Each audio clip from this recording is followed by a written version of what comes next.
Te voy a hablar como puro pentecostal. Tú sabes que yo nací en una organización que repetían como lorito algunas malas interpretaciones de la Biblia. Por lo menos la que Gigi Ávila dijo una oportunidad: la letra mata, mas el espíritu vivifica, aplicándoselo mal al estudio de la Biblia.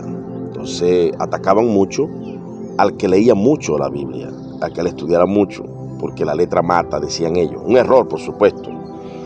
Y por supuesto, cuando uno llega a una organización donde todo el mundo piensa igual, es difícil salir de allí. Eso se llama arquetipo. Si uno no tiene capacidad cognitiva fuerte, de entendimiento, uno se queda repitiendo como lorito la estupidez de la mayoría. Yo tenía recelo para estudiar teología sistemática, y vino un profeta y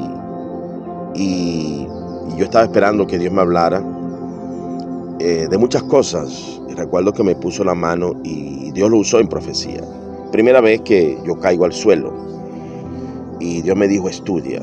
Allí empezó mi interés por estudiar y comencé y me matriculé en el Instituto Bíblico. Un instituto bíblico que vino de Nueva York por la organización Ebenezer, liderizada por el obispo José Cotto.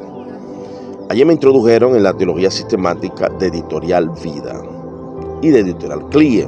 Para mí fue un viaje muy hermoso, pero un viaje de muchas dudas. Como pentecostal se atacaba mucho la teología sistemática reformada de Bautista. A los bautistas se les llamaba hijos del diablo desde el púlpito.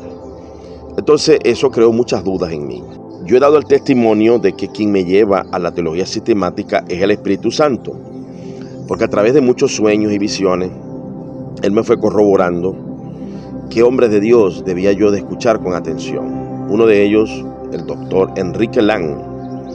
Enrique Lang ha desarrollado la propuesta de hermenéutica desde mi óptica, desde los últimos 100 años, más impecable y más ampliada y más exacta.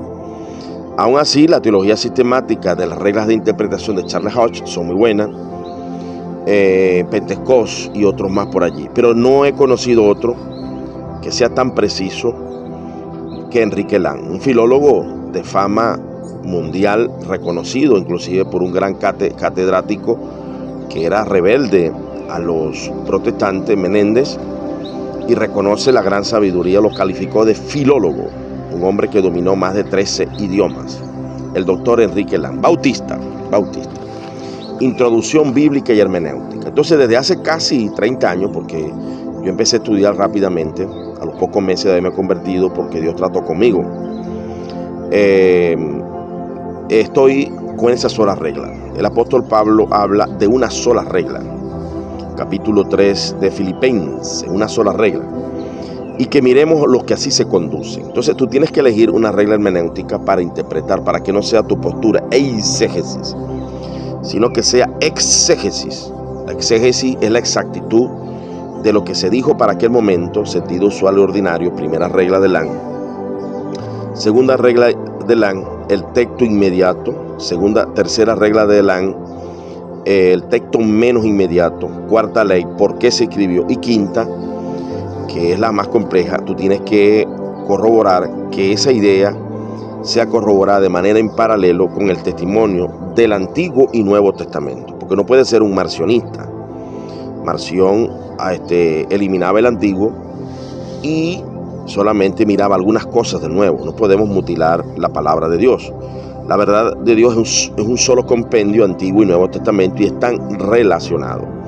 En la Confesión Westminster dice que la regla de fe y conducta es Antiguo y Nuevo Testamento. Tú no puedes establecer una regla en el Nuevo Testamento y hacer ver a Dios mal de que Dios actuó de manera irresponsable en el Antiguo Testamento, violando su naturaleza, sus atributos.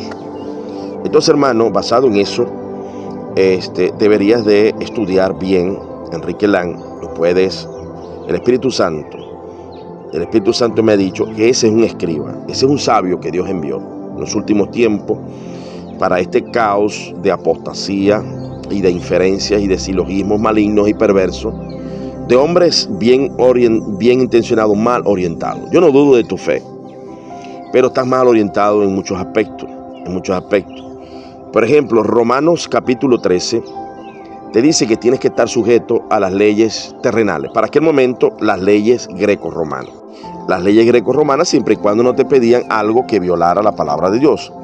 Ahora tienes que aplegarte, sentido usual, del imperio greco-romano. Sentido usual ahora para nosotros son la Declaración de los Derechos Humanos y las leyes civiles. Ya las leyes civiles, la postura que ustedes tienen de rechazo y menosprecio, cabalgante, de burla, de insinuaciones, de gestualidad hacia el pastorado de la mujer, se puede calificar en un momento dado ante un tribunal como misoginia, y es un delito. O sea, ya tú, por malinterpretar dos textos, porque tú tienes que preguntarle al texto, eso se llama hermenéutica inductiva.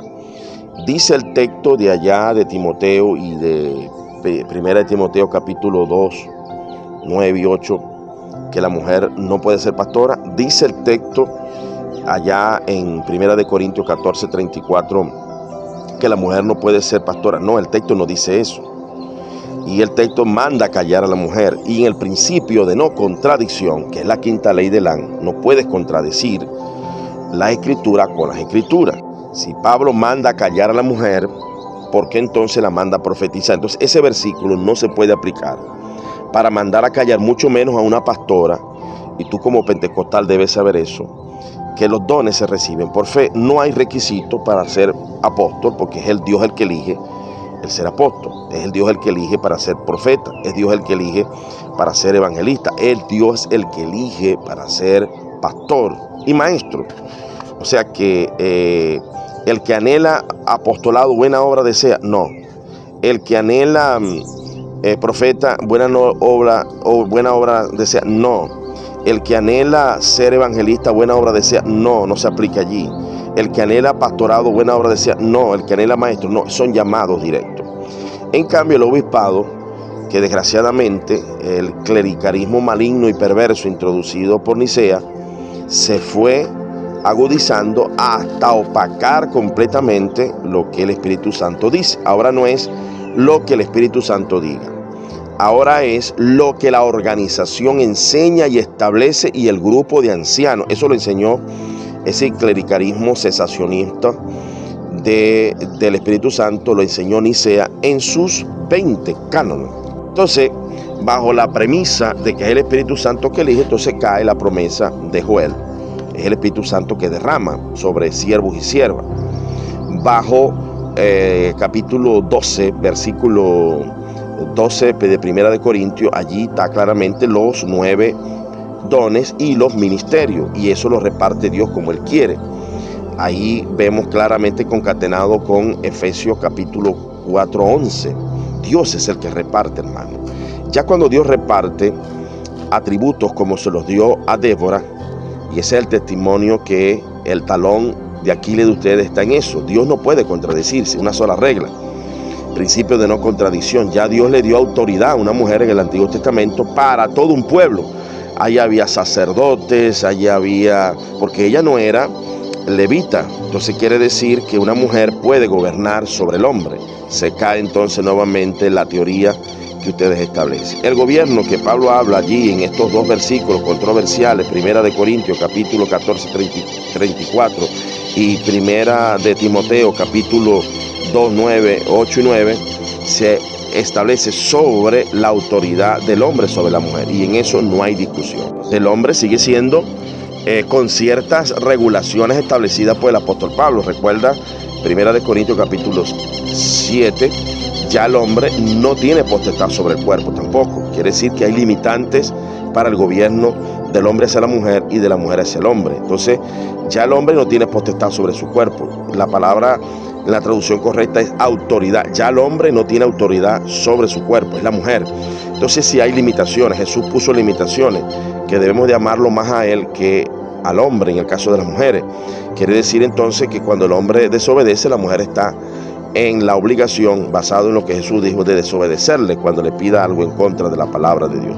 Ninguna autoridad es ilimitada, sea de obispo, sea de hombre, en cualquier aspecto. Entonces sí, es un delito lo que ustedes impulsan, y en cualquier momento pueden caer en una desgracia y en una demanda civil a nivel internacional por delincuentes. Dios te bendiga y te guarde.